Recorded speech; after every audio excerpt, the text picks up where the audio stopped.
ठीक है, तो आज हम लोग देखेंगे ऑल्टरनेटिंग करंट।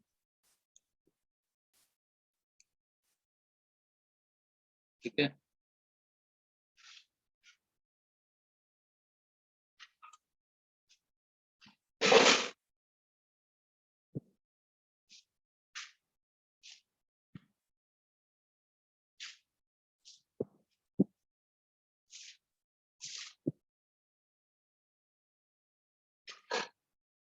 इसमें से कुछ पॉइंट है जो आपको याद रखना है। जैसे पहला पॉइंट है आपका ऑल्टरनेटिंग वोल्टेज जो है that is given as V is equal to V not sine omega. ठीक है,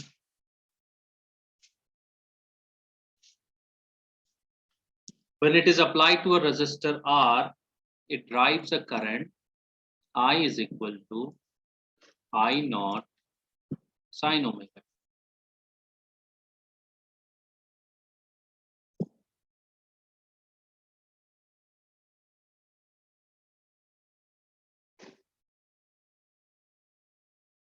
तो I नॉट बराबर क्या हो जाएगा मेरा V naught by R।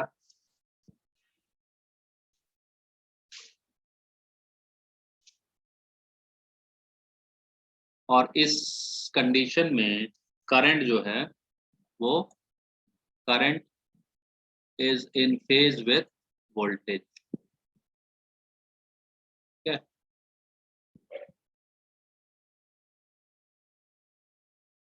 Current is in phase with V voltage.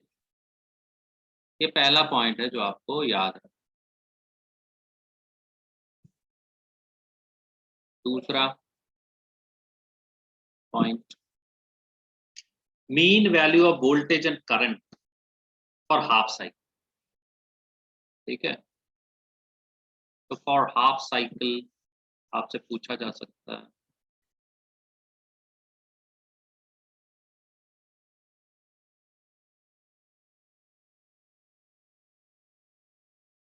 तो मीन करंट क्या, मीन वोल्टेज जो हो जाएगा Vm, that will be 2V not by पाई।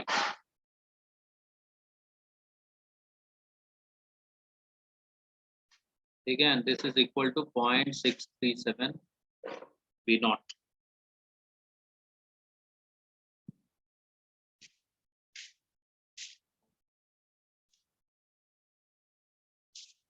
उसी तरह मीन करंट वैल्यू हो जाएगा, इसको मीन लिख देते हैं तो दिक्कत हो जाएगी। मीन क्या है, तो आई मीन आप लिख सकते हैं यहाँ पे ओवर हाफ साइकिल। ये कितना हो जाएगा, ये भी आपका उतना ही हो जाएगा 2/पाई आई नॉट।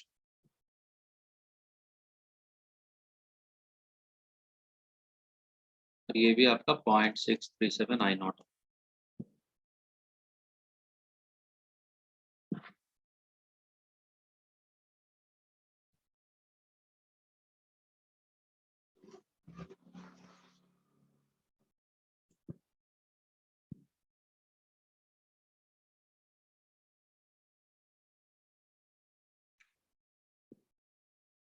तीसरा point,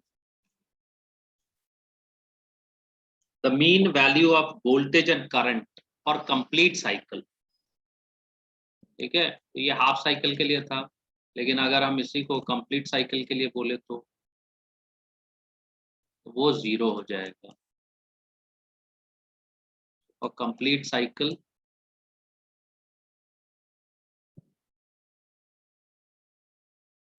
P mean I mean दोनों 0 होगा।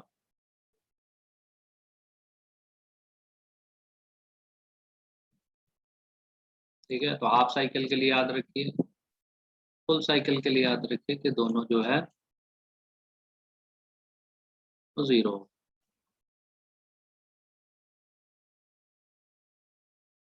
चौथा, जो वर्चुअल वैल्यू है या आरएमएस वैल्यू है कंप्लीट साइकिल के लिए, वो हमको निकालने पूछता है। तो फॉर कंप्लीट साइकिल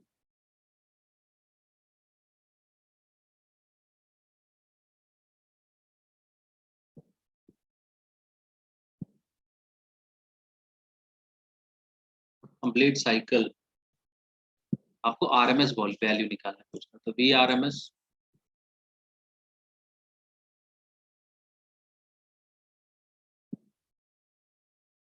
तो V RMS is equal to V not by √2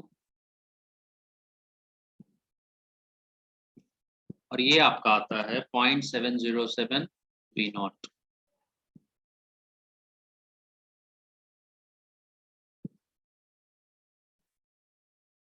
ठीक है, उसी तरह करंट भी आप निकाल सकते हैं, RMS value of current, I RMS भी आपका उतना ही आएगा।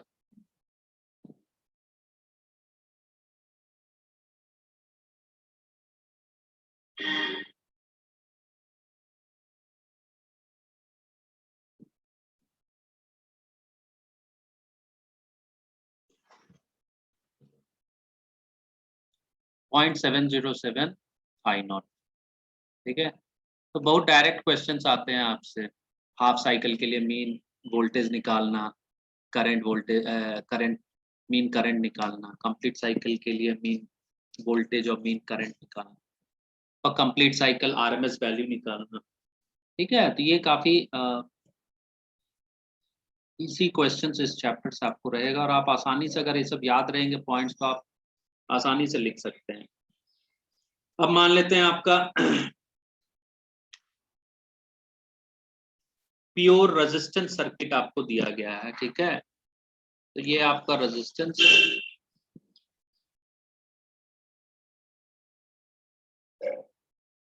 और ये आपका वोल्टेज है। ठीक है, ये R, so this is pure resistance circuit. So applied voltage जो होगा V, this will be equal to V not sine omega t।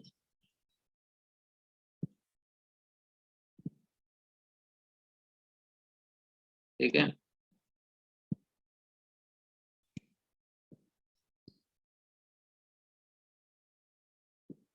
Current जो होगा I is equal to I not sine omega t, क्योंकि pure resistance circuit है ये। ठीक है, तो V is equal to V sine omega t, I is equal to I sine omega t।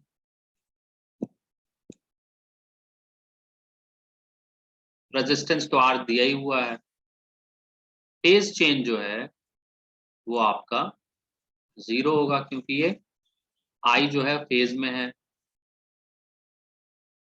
With respect to V। ठीक है,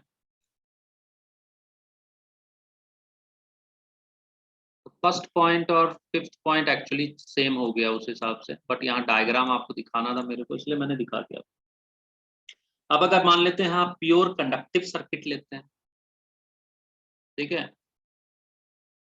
pure conductive circuit अगर आप लेते हैं,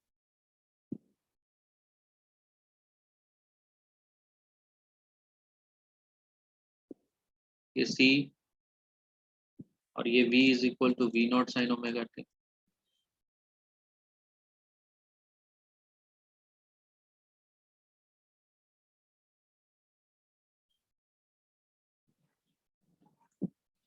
ठीक है, so for pure conductive circuit containing applied voltage V is equal to V sin omega t, जो current हो जाएगा, current, that current will be given as I is equal to I naught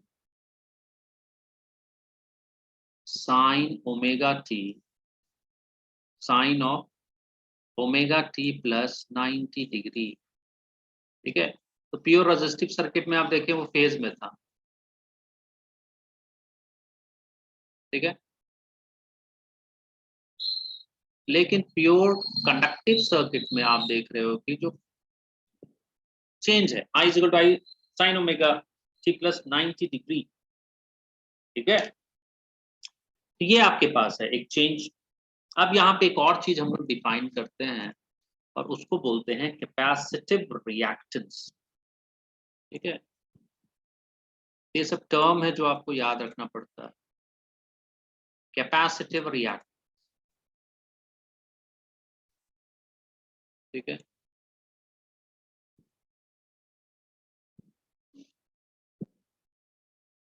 and this capacitive reactance is given as xc. ठीक है, and this xc has a value of 1 by omega c. आपसे निकालने पूछ देगा कि c का value दिया है, निकालिए, और ओमेगा का वैल्यू होता है 1 by 2 पाई न्यू फ्रीक्वेंसी, ठीक है,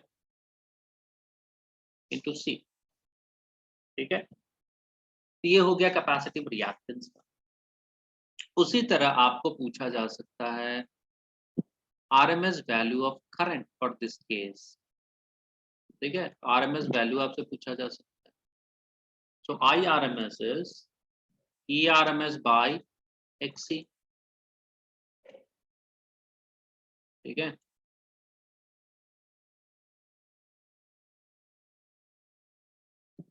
ठीक है, तो क्या रेजिस्टेंस की जगह कैपेसिटिव रिएक्टेंस है, ठीक है, तो हम उसको लिख सकते हैं और आरएमएस वैल्यू ले रहे हैं। अब आती है बात applied voltage, applied average power की, कितना पावर कंज्यूम कर रहा है यहाँ पे, तो एवरेज पावर कंज्यूम, ठीक है। तो क्वेश्चन कुछ भी पूछा जा सकता है, बट मिनिमम आपको इतना याद होना चाहिए, और ये इंपॉर्टेंट चैप्टर है, 2 क्वेश्चन मान के चलिए कि इस चैप्टर से आना ही आना है। Average power consumed is equal to ERMS into IRMS,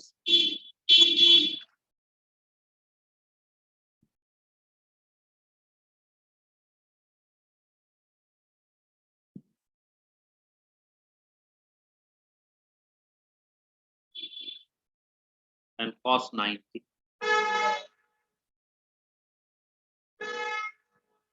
ये हो गया 0,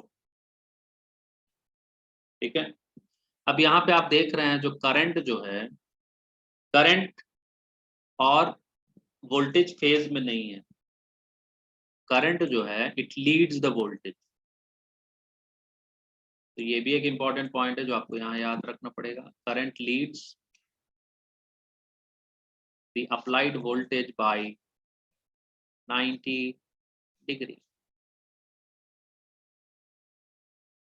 ठीक है।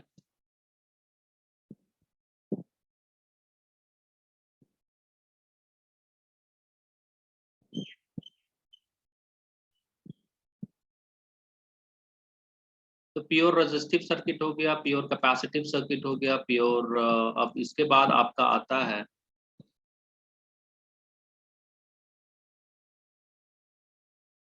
7th पॉइंट, हम लिख सकते हैं प्योर इंडक्टिव सर्किट, ठीक है। तो ये वाला केस आपका प्योर रेजिस्टिव सर्किट का था, प्योर रेजिस्टेंस सर्किट, ठीक है।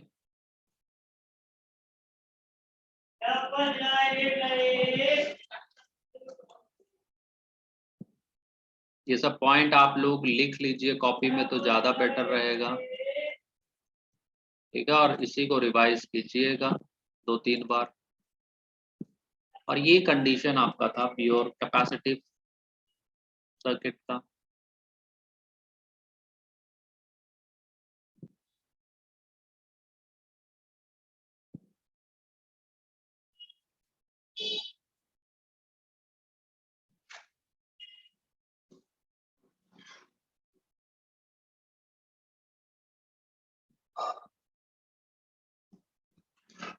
ठीक है, उसके बाद जो नेक्स्ट आता है प्योर इंडक्टिव सर्किट।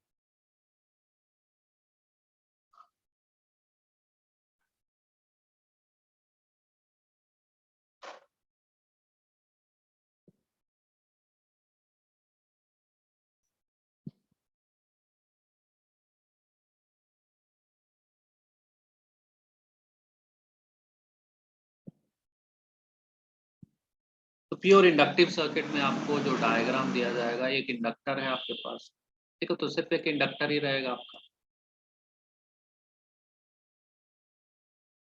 और एक अप्लाइड वोल्टेज आपके पास है, V is equal to V not sine omega T, ठीक है।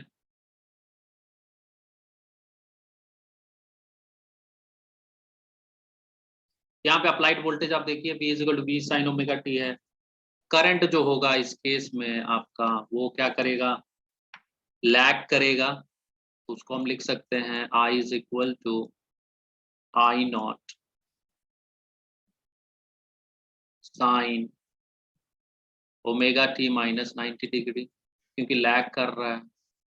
ठीक है, कैपेसिटिव सर्किट में देख रहे थे प्लस था क्योंकि वो लीड कर रहा था वोल्टेज को, यहाँ क्या है वो लैग कर रहा है। ठीक है, समझ में आई बात, ये लैग कर रहा है, करंट लैग्स, तो यहाँ हम लिख सकते हैं current I lags V by 90 degree. ठीक है, तो प्योर इंडक्टिव सर्किट में आपका करंट जो है वो पीछे चल रहा होता है अप्लाइड वोल्टेज। अब यहाँ पे भी आपके पास एक टर्म हम लोग इन्वॉल्व करेंगे, उसका नाम है इंडक्टिव रिएक्टेंस।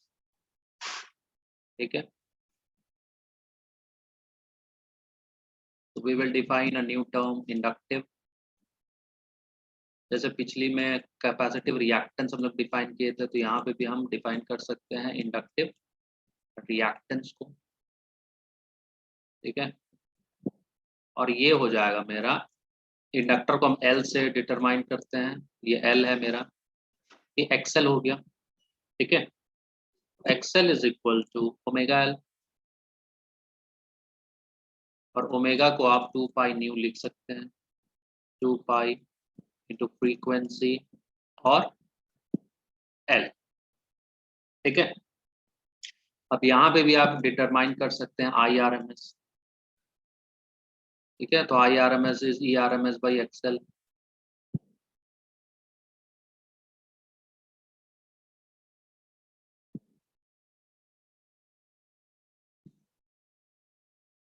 ठीक है, ये हो गया मेरा IRMS का। एवरेज पावर कंज्यूम्ड, ये भी पूछा जा सकता है कि ये सर्किट जो है pure inductive circuit average power कितना कंज्यूम कर रहा है।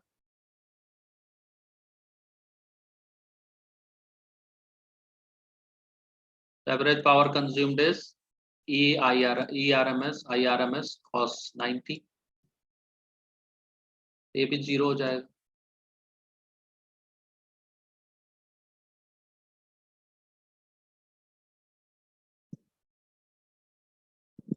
ठीक है, तो आप देख रहे हैं कि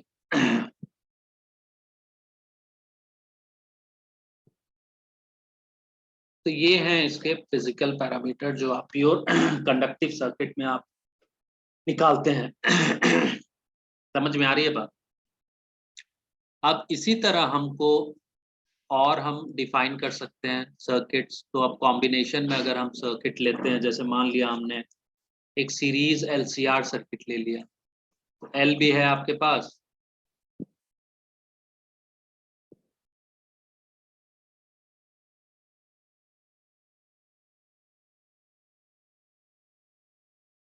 ठीक है। तो हमने क्या किया कि एक सीरीज LCR सर्किट है, ये आपका कैपेसिटेंस है। आपने क्या किया, एक L भी सीरीज में ऐड कर लिया, तो this is L,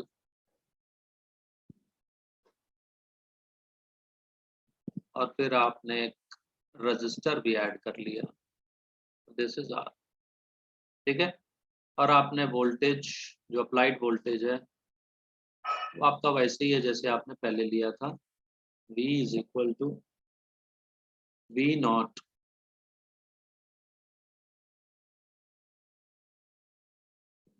sign omega. ठीक है, यहाँ आप देख रहे हो कि सीरीज LCR सर्किट है आपके पास।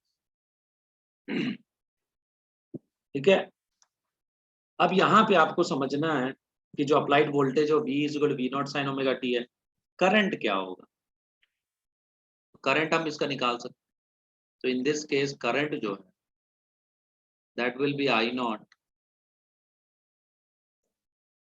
Sign omega T plus five. ठीक है,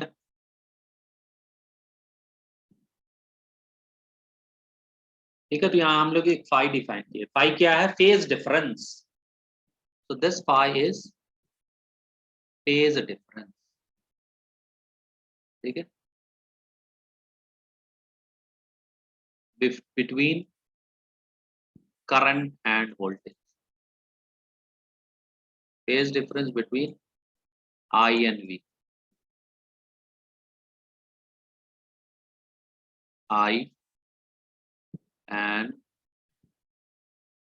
V, ठीक है, ये मेरा डिफाइन हो गया करंट का। अब यहाँ एक और चीज हमको डिफाइन करना होगा, वो है इम्पीडेंस ऑफ द सर्किट, ठीक है, हम डिफाइन करेंगे इम्पीडेंस, इम्पीडेंस सर्किट का इम्पीडेंस निकालिए, आपसे पूछा जा सकता है, ठीक है। Impedance is given as Z equal to, अब चूंकि LCR है तीनों को रखना पड़ेगा आपको, तो R² plus XL minus XC का स्क्वायर, ठीक है। और XL और XC का वैल्यू आप देख ही रहे हो कैसे आपको निकालना है। XL बराबर होता है ओमेगा L, XC बराबर होता है 1/ωc, ठीक है।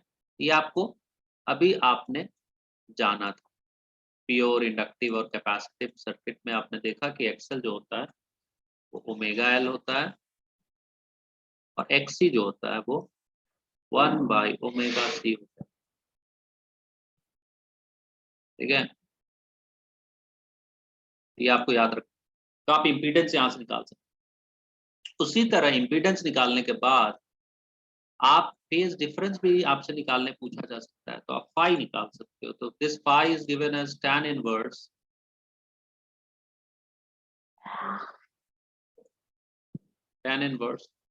XL minus XC by R, XL minus XC by R, ठीक है। ये हो गया आपका फाई।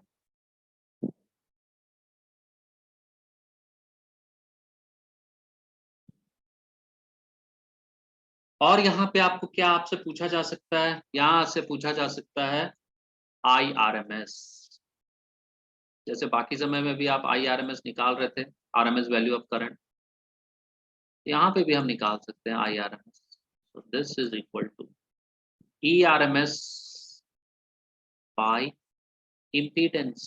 तो रेजिस्टेंस की जगह यहाँ पे क्या है, रुकावट, इम्पीडेंस है Z है, ठीक है। और Z का वैल्यू आपने देखा ही है यहाँ पे क्या है, तो आप निकाल सकते हो, ठीक है।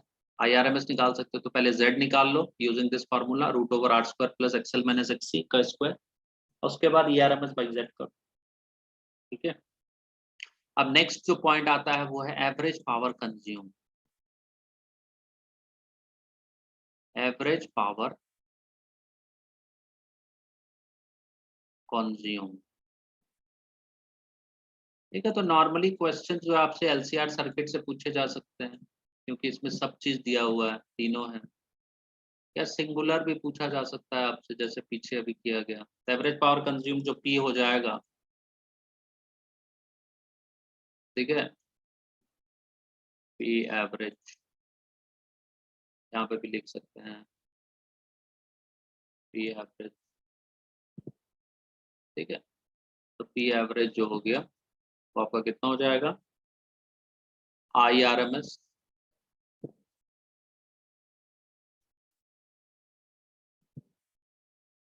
ERMS cos पाई, देखिए ई लिखिए V लिखिए कोई फर्क नहीं पड़ता है, cos ऑफ पाई, ठीक है। ये हो गया। तो ये चीज है आपका LCR सर्किट में, जब आप देख रहे हो यहाँ पे, जब आपके पास सीरीज LCR सर्किट है आपके पास, तो आप इतने सारे पैरामीटर्स हैं जो आपसे पूछे जा सकते हैं, ठीक है। और नॉर्मली क्वेश्चन चूंकि आसान रहता है तो कोई एक ही चीज ये लोग पूछेगा आपसे, ठीक है। मैं तो मान के चलिए कि अगर ये इस चैप्टर से अगर कोई क्वेश्चन आ रहा है तो टाइम टेकिंग क्वेश्चन ही रहता है, क्योंकि ये कैलकुलेशन है यहाँ पे आप, बट आसान है। अब देख रहे हैं यहाँ पे करंट जो है I equal to I not sine omega T plus phi, applied voltage B equal to B sine omega T. ठीक है, फाई जो है फेज डिफरेंस है करंट और वोल्टेज के बीच में। सीरीज एलसीआर सर्किट में इम्पीडेंस डिफाइन करते हैं, मतलब barrier to the flow of current, so that Z is equal to root over resistance का square plus inductive reactance XL minus capacitive reactance XC का स्क्वायर, और जो फेज डिफरेंस है that is given as tan inverse XL minus XC by XL बराबर omega L है, तो पहले आप XL निकाल लो, XC बराबर 1 बाय ओमेगा C है तो XC निकाल लो, IRMS निकालना है तो VRMS बाय Z, और एवरेज पावर कंज्यूम्ड हो जाएगा IRMS VRMS cos phi। ठीक है, ये हो गया आपका 8वां पॉइंट जो आपको याद रखना। समझ में आई बात? यहां तक आपको समझ में आया? हेलो? Yes sir. अब इसी में अब ये चूंकि सीरीज एलसीआर सर्किट है ना, तो हम मान लेते हैं आरएल सर्किट बना देते हैं। ठीक है, आरएल सर्किट, तो 9th पॉइंट हम दे देते हैं आपको आरएल सर्किट, हम आपको दे देते हैं आरएल सर्किट। ठीक है, मतलब सिर्फ उसमें आर और एल है।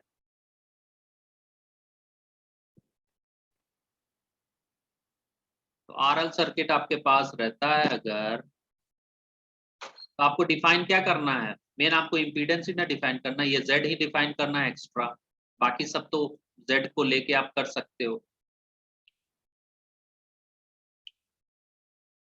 ठीक है, ये z आपका क्या हो जाएगा, चूंकि r और l है यहाँ पे, तो this will be root over r square plus XL का स्क्वायर, और एक्सएल बराबर ओमेगा l होगा। ठीक है, ये हो गया मेरा। अब बाकी आप जैसे IRMS निकालना है तो ERMS बाई z निकाल लीजिए। ठीक है, इस टाइप से समझ में आ रही है बात? उसी तरह अगर हमको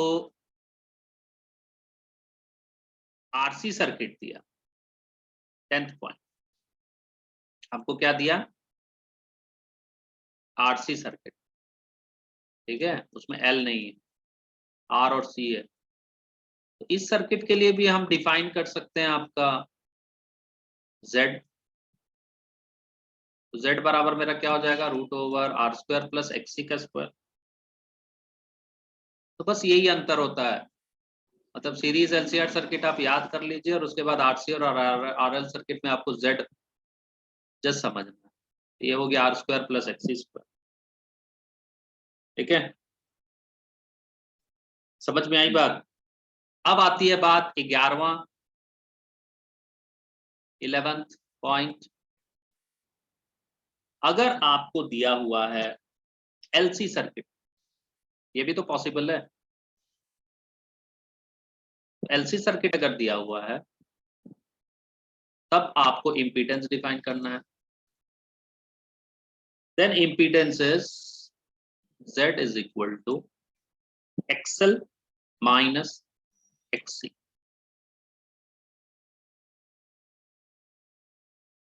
ठीक है, तो ये कंडीशन है अगर आपका दो कंपोनेंट्स हैं, जैसे RC है, LC है, RL है, तो आप इसको डिफाइन करते हो इम्पीडेंस, एंड फर्दर आप प्रोसीड करते हो। ये हो गया आपके 11 पॉइंट, जिससे कि ये लोग क्वेश्चन बनाता है। समझ में आई बात अभी तक? ये 11 पॉइंट एक बार फिर से हम रिविजिट कर दे रहे हैं। 5वां पॉइंट देखिए, नहीं पहला पॉइंट देखिए, that is pure resistance circuit. तो applied voltage is V equal to V not sine omega T, current जो है वो I equal to I not sine omega T होता है। जो एम्पलीट्यूड होगा करंट का I naught will be given as V naught by R, और यहाँ आप देखिए I जो है वो V के साथ फेज में है। ठीक है, it is in phase with V। उसी तरह हाफ साइकिल के लिए आइए, तो आपका जो मीन वोल्टेज है that is defined as 2V not by pi, और I करंट मीन जो डिफाइंड है that is 2 by pi I not.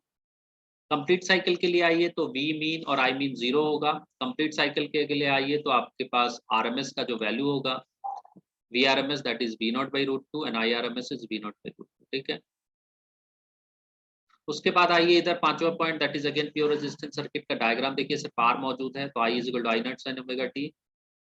P is equal to V not sine omega T. Phase change यहाँ क्या है, 0 है। भाई ये प्योर कैपेसिटिव सर्किट में C और सिर्फ C मौजूद है। यहाँ पे आप देखिए I is equal to I not sine omega T plus 90 degree, और यहाँ हम एक कैपेसिटिव रिएक्टेंस डिफाइन कर रहे हैं XC, which is given as 1 by omega C। Omega को हम 2 पाई न्यू लिख सकते हैं। IRMS मेरा क्या हो जाएगा, VRMS बाई XC या ERMS बाई XC, ठीक है। एवरेज पावर कंज्यूम 0, ठीक है, क्योंकि cos 90 आ रहा है। यहाँ पे करंट क्या है, प्लस 90, आप देख रहे हो इस इक्वेशन में, तो current leads the applied voltage में 90 डिग्री। इंडक्टिव सर्किट में आइए तो आप L डिफाइन करते हैं, वहां पे सिर्फ L मौजूद है। यहाँ पे आप देख रहे हैं कि करंट जो है वो V को लैग कर रहा है 90 से, कि I is equal to I not sine omega T plus sine omega t minus 90 है यहाँ देखिए, ठीक है। अब यहाँ पे भी हम डिफाइन करेंगे inductive reactance XL, so that is equal to omega, omega को 2 पाई न्यू लिखेंगे, IRMS हो जाएगा ERMS by XL। Average power consumed in this case also 0। अब आइए सीरीज LCR, तीनों मौजूद है, CLR। यहाँ पे आप I is equal to I not sine omega T plus phi है, फाई क्या है, phase difference between I and P। यहाँ पे हम डिफाइन करेंगे impedance, which is Z is equal to root over R square plus XL minus XC का square. XL हो जाएगा ओमेगा L, XC हो जाएगा 1 बाई ओमेगा C।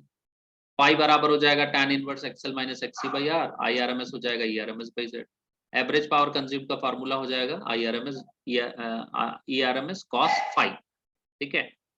अब यहाँ पे ऐसा भी हो सकता है कि 3 की जगह सिर्फ 2 ही कंपोनेंट मौजूद हैं, जैसे RL हो जाएगा, तो सिर्फ आपको ध्यान देना है Z के ऊपर, तो Z हो जाएगा root over R square plus XL square. अगर RC सर्किट है तो Z हो जाएगा root over R square plus XC square, और अगर LC सर्किट है तब आप इम्पीडेंस डिफाइन कीजिएगा XL माइनस XC। तो ये है आपका जो पॉइंट्स जो आपको याद रखने होते हैं। समझ में आई बात, आगे बढ़े। हेलो,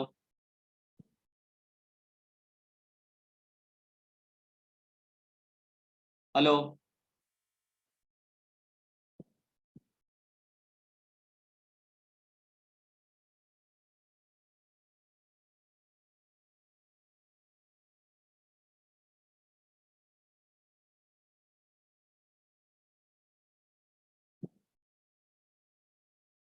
ठीक है।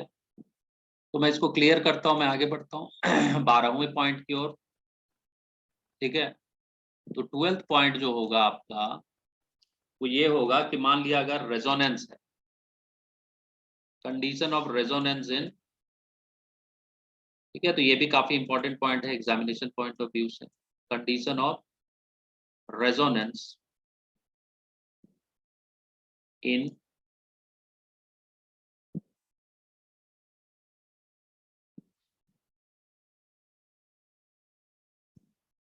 LCR सर्किट, सीरीज LCR,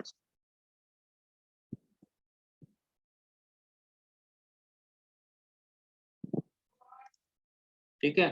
तो जो रेजोनेंट फ्रीक्वेंसी होती है उसको हम लोग डिफाइन कर सकते हैं। रेजोनेंट फ्रीक्वेंसी जो है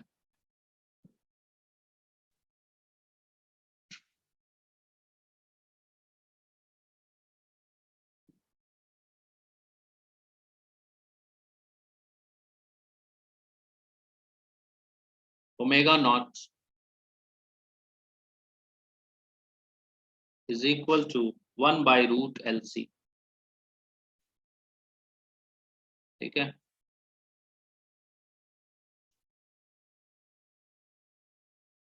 ठीक है, तो यहाँ पे आप ओमेगा ओमेगा की जगह 2 पाई न्यू नॉट आप लिख सकते हो, ठीक है। तो न्यू नॉट आपका क्या हो जाएगा, 1 by 2 pi root over LC, तो वो आप कर सकते हो। उसके बाद एक और चीज डिफाइन होता है यहाँ पे, वो है क्वालिटी फैक्टर, जो आपसे पूछा जा सकता है,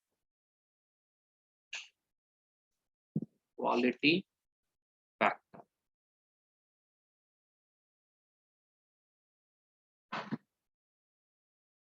तो quality factor Q is equal to omega naught L by R,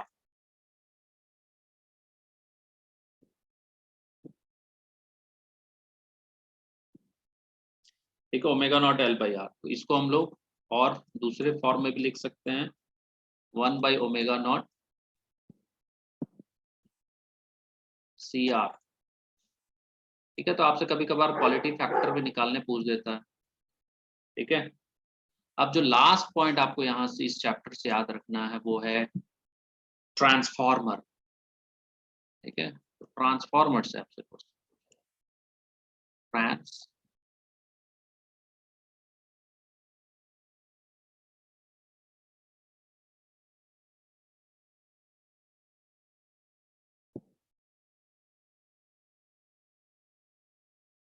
ठीक है। नेक्स्ट पॉइंट है आपका ट्रांसफॉर्मर्स। तो अगर एनर्जी लॉस नहीं है, if there is no energy loss, ठीक है, आइडियल कंडीशन है, एनर्जी लॉस नहीं है, तब हम क्या डिफाइन करेंगे? If there is no energy loss,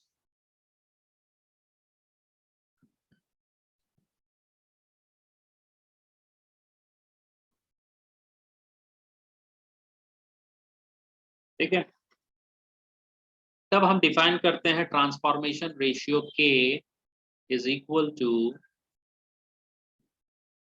VS. तो सेकेंडरी कॉइल और प्राइमरी कॉइल आपको याद होगा, तो S for secondary, P for primary, तो VS by VP is equal to number of turns NS by NP.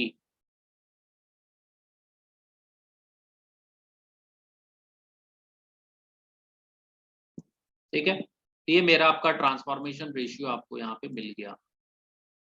तो दिस के इज ट्रांसफॉर्मेशन रेशियो।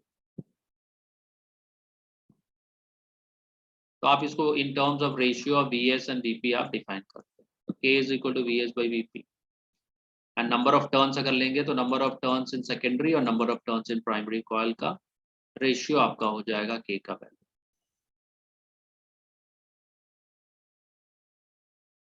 ठीक है, समझ में आई बात? तो VS is number of VS हो गया, वीपी हो गया, एनएस हो गया, एनपी हो गया। अब यहाँ पे दूसरा और एक पॉइंट क्या याद रखना है आपको? 14 पॉइंट आपको याद रखना है, स्टेप अप ट्रांसफार्मर किसे बोलेंगे? स्टेप अप मतलब वोल्टेज को आपको बढ़ाना है, ठीक है, और वोल्टेज घटाना है, स्टेप डाउन। तो अगर वोल्टेज बढ़ाते हैं आप, स्टेप अप करते हैं, स्टेप अप ट्रांसफार्मर, ठीक है। तो इसका कंडीशन क्या होगा मेरा स्टेप अप ट्रांसफार्मर का? ये जो वोल्टेज है सेकेंडरी का, that must be greater than primary, ठीक है, तभी ना के ग्रेटर देन 1 आएगा।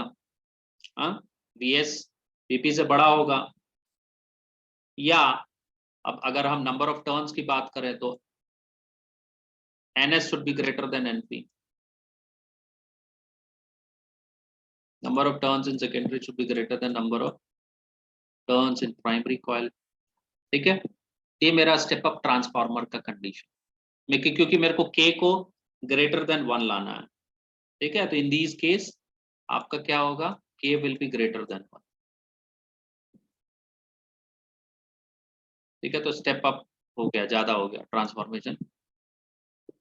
15th पॉइंट देखिए, हमको क्या करना है? स्टेप डाउन करना है, तो स्टेप डाउन ट्रांसफॉर्मर।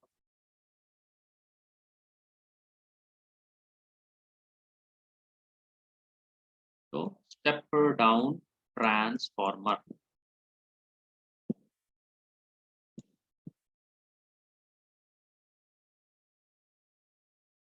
यहाँ पे क्या है आपका जो ट्रांसफॉर्मेशन रेशियो है वो के से कम आना चाहिए, ठीक है।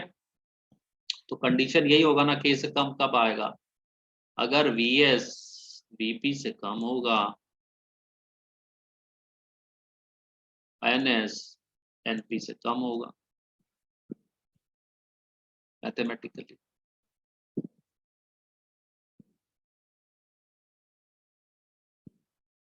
तो के विल बी लेस देन 1, ठीक है। तो आपको ट्रांसफॉर्मेशन रेशियो देखना है कि बढ़ रहा है तो स्टेप अप है, घट रहा है तो ये, ठीक है।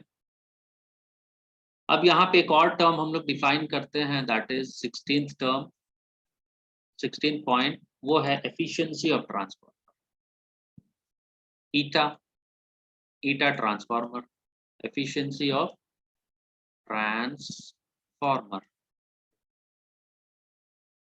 ठीक है। ये हम लोग डिफाइन करेंगे। तो अगर एफिशिएंसी आपको निकालने पूछता है सो दैट इज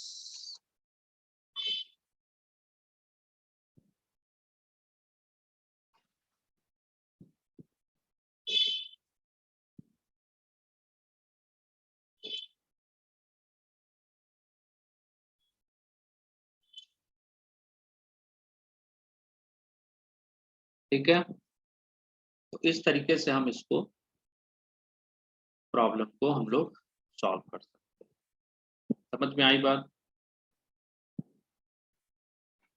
इतने सारे पॉइंट्स हैं जो आपको देखना है।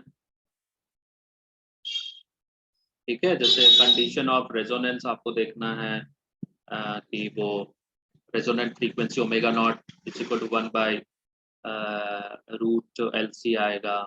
ठीक है, उसके बाद आपसे क्वालिटी फैक्टर पूछा जा सकता है। उसके बाद आपसे तो that Q is equal to omega naught L by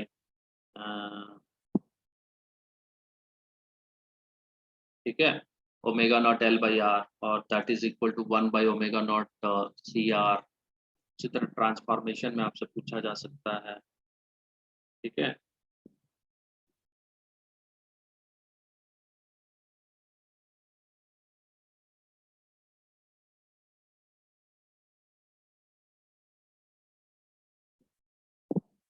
ठीक है। तो ट्रांसफॉर्मेशन रेशियो आप डिफाइन कीजिएगा VS/VP NS/NP।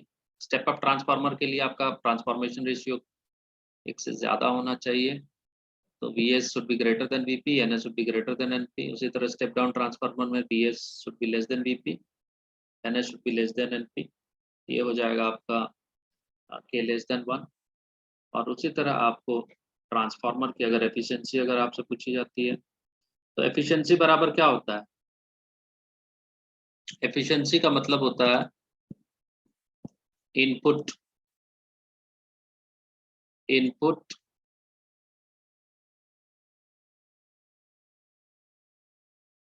Minus losses. ठीक है, मतलब कितना इनपुट हुआ, कितना लॉस हुआ, और डिवाइड बाय आप इसको क्या कीजिएगा, इनपुट कीजिएगा बाय इनपुट। ये एफिशिएंसी का फॉर्मूला है। ठीक है, और इसको हम क्या लिख सकते हैं, 1 माइनस लॉसेस बाय इनपुट।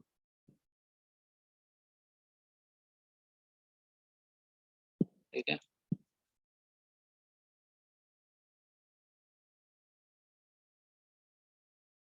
समझ में आई बात? तो ट्रांसफार्मर की जो नॉर्मल एफिशिएंसी आपको मिल सकती है, अच्छी खासी मिल सकती है, 90% के आसपास तक मिल सकता है। ठीक है, तो ये आपको समझना है यहाँ पे।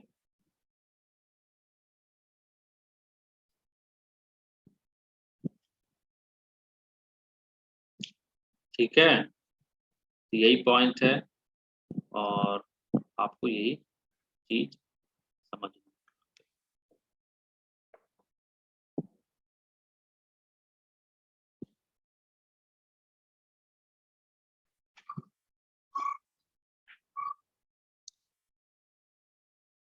ठीक है,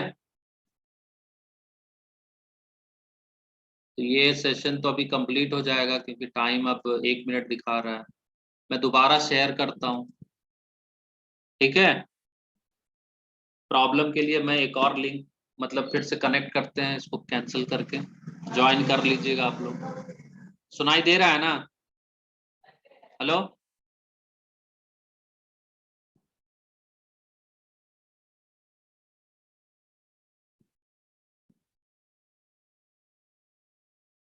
ओके, तो मैं कैंसिल कर रहा हूँ इसको।